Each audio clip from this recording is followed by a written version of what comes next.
یا ایھا الناس کلوا مما فی الارض حلالا طیبا ولا تتبعوا خطوات الشیطان انہ لکم عدو مبین۔ اے لوگو، زمین میں جو کچھ حلال اور طیب ہے، حلال ہے اور پاک ہے، صاف ستھری چیز اور حلال چیز، وہ کھاؤ، اور شیطان کے نقش قدم کی پیروی نہ کرو، انہ لکم عدو مبین، یقیناً وہ تمہارے لیے کھلا دشمن ہے۔ یہ بحث اصل میں کھلے گی سورہ انعام میں جا کر۔ وہاں عرب میں یہ رواج تھا، بتوں کے نام پر کوئی جانور چھوڑ دیتے تھے، جیسے ہندوؤں میں بھی تھی رواج، ہم نے تو بچپن میں دیکھا ہے، کوئی سانڈ چھوڑ دیا، کسی کے کان جو ہے وہ چیر دیے، یہ فلاں بت کے لیے ہے، فلاں دیوی کے لیے ہے۔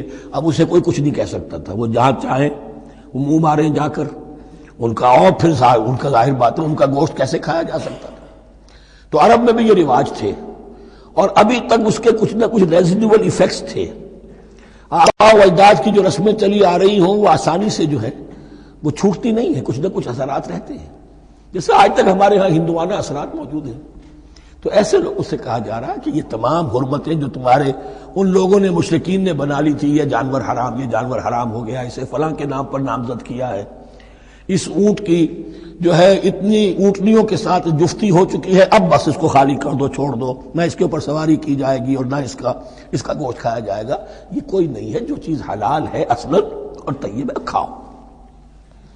انما یامرکم بالسوء والفحشاء، یقیناً شیطان تمہیں حکم دیتا ہے بدی کا اور بے حیائی کا، وان تقولوا علی اللہ ما لا تعلمون، اور اس کا کہ تم کہو اللہ کی طرف نسبت کر کے جو تم جانتے نہیں ہو کہ اللہ نے حرام کیا۔ بھائی تمہیں کہاں معلوم؟ کوئی دلیل لاؤ، کسی کتاب میں دکھاؤ کہ اللہ نے یہ چیز حرام کر دی۔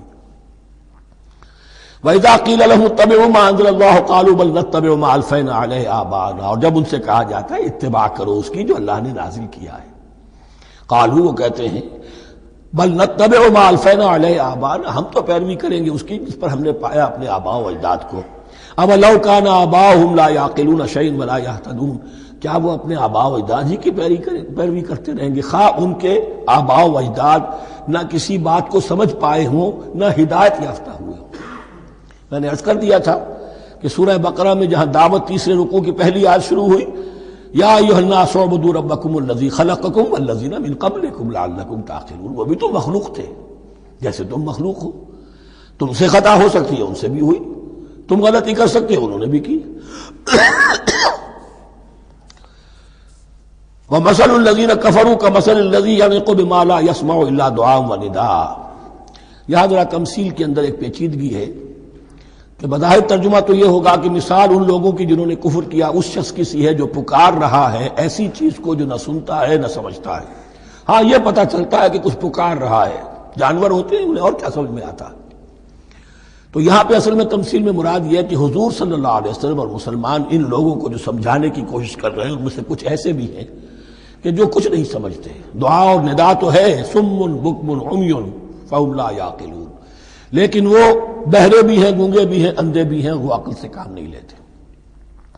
یا ایھا الذین آمنوا کلوا من طیبات ما رزقناکم، اے اہل ایمان کھاؤ ان تمام پاکیزہ چیزوں میں سے جو ہم نے تمہیں دی ہیں، واشکروا للہ، اللہ کا شکر ادا کرو، ان کنتم ایاہ تعبدون، اگر تم واقعتاً اسی کی عبادت کرنے والے ہو۔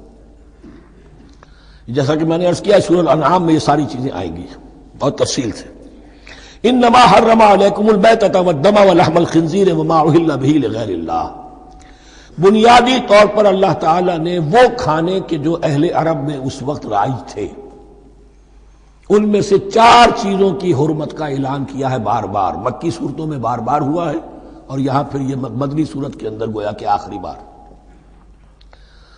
انما حرم علیکم، آخری بار نہیں بلکہ یہ پھر سورہ مائدہ میں پھر آئے گا مضمون، انما حرم علیکم المیتۃ، اللہ نے تم پر حرام کیا مردار کو، جو اپنی آپ موت مر گیا، ذبح نہیں کیا گیا، والدم، اور خون حرام ہے، نجس ہے۔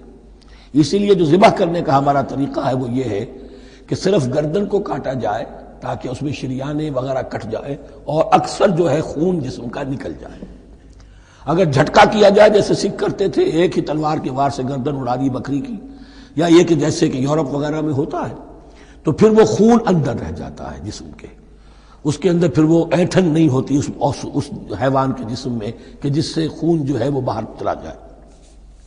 تو وہ لحم الخنزیر، اور تیسری چیز ہے خنزیر کا گوشت، اور چوتھی چیز وما اہل بہ لغیر اللہ، اور وہ کہ جس پر پکارا گیا ہو کسی کا نام اللہ کے سوا.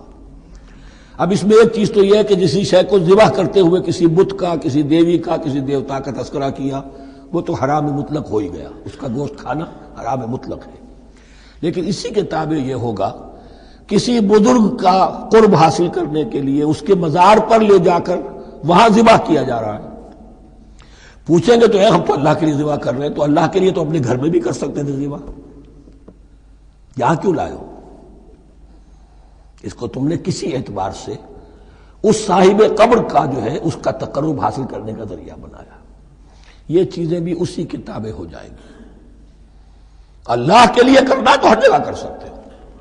ہم تو صرف ایصال ثواب کے لیے کر رہے ہیں، تو اپنے گھر میں بیٹھ کر کرو گے تو کیا ایصال ثواب نہیں ہو جائے گا؟ ٹھیک ہے اللہ، ہم یہ خرچ کر رہے ہیں، ہم نے یہ جانور ذبح کیا ہے تیرے لیے، اس کا ثواب جو ہے فلاں کو پہنچا دے. یہ ہے چار چیزیں بنیادی طور پر. فمن اضطر غیر باغ ولا عاد، ان میں بھی ایک رعایت ہے. اگر کوئی مضطر ہو گیا ہے، مجبور ہو گیا ہے، جان نکل رہی ہے اور کوئی شے کھانے کو نہیں، لیکن دو شرطیں پوری ہو، غیر باغ ولا عاد، وہ اس حرام کی طرف رغبت نہ رکھتا ہو، اور نہ جو ناگزیر حد ہے جان بچانے کی اس سے آگے بڑھے. صرف جان بچانے کے لیے مردار کا گوشت بھی کھا سکتا ہے، سور کا گوشت بھی کھا سکتا ہے، جو بھی چاہے جان بچانے کے لیے یہ رخصت ہے، لیکن اس شے کی طرف کوئی رغبت اور میلان طبیعت میں نہ ہو. یہ اللہ تو جانتا ہے. اگر تو معاملہ اس سے ہے تو اس سے تو چھپی ہوئی بات نہیں ہے، اور جتنا ناگزیر ہے جان بچانے کے لیے اس سے آگے نہ بڑھے. فلا اسم علیہ، ان دو شرطوں کے ساتھ جان بچانے کے لیے حرام چیز بھی کھائی جا سکتی ہے. ان اللہ غفور الرحیم، یقیناً اللہ غفور الرحیم ہے. ان الذین یکتمون ما انزل اللہ من الکتاب ویشترون به ثمنا قلیلا، یقیناً وہ لوگ جو چھپاتے ہیں اس کو جو اللہ نے نازل کیا ہے کتاب میں سے اور فروخت کرتے ہیں انہیں بہت حقیر سی قیمت پر، اولئک ما یاکلون فی بطونہم الا النار، یہ لوگ نہیں بھر رہے اپنے پیٹوں میں مگر آگ.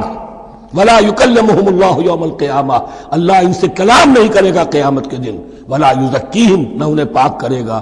ولہم عذاب علیم، ان کے لیے دردناک عذاب ہے. اولئک الذین اشتروا الضلالۃ بالہدی، یہ ہیں وہ لوگ کہ جنہوں نے ہدایت دے کر ضلالت خرید لی ہے. والعذاب بالمغفرہ، اور مغفرت اللہ کی اپنے ہاتھ سے دے کر عذاب خرید لیا ہے. فما اصبرہم علی النار، تو کتنا ہے ان کا حوصلہ آگ کے لیے، بڑے صابر ہیں اس جہنم کی آگ کے لیے، کس طرح تیاری کر رہے ہیں. ذالک بان اللہ نزل الکتاب بالحق، یہ اس لیے کہ اللہ نے تو کتاب نازل کی حق کے ساتھ.